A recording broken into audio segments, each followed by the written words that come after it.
আখ থেকে কীভাবে রস উৎপাদন করা হয় তা দেখার জন্য আমরা আসছি রামনগর এলাকায়। আমরা আসছি, দেখতেছি তারা কীভাবে করে।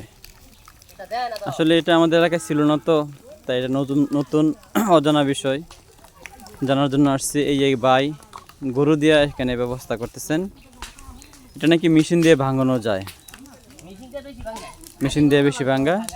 এটা হচ্ছে তারা নিজেরা ঘরোয়াভাবে কোনো ধরনের কেমিক্যাল ব্যবহার না করে এক প্রাকৃতিক যে গুড় তারা সেই গুড় উৎপাদন করতেছে।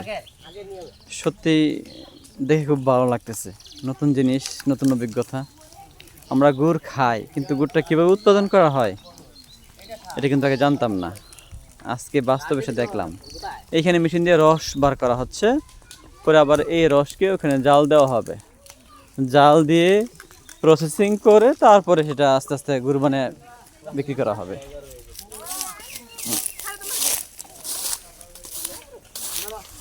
আসসালামু আলাইকুম।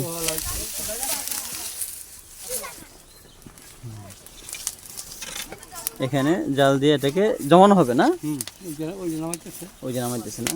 মাশাআল্লাহ, অনেক কষ্টের কাজ এটা।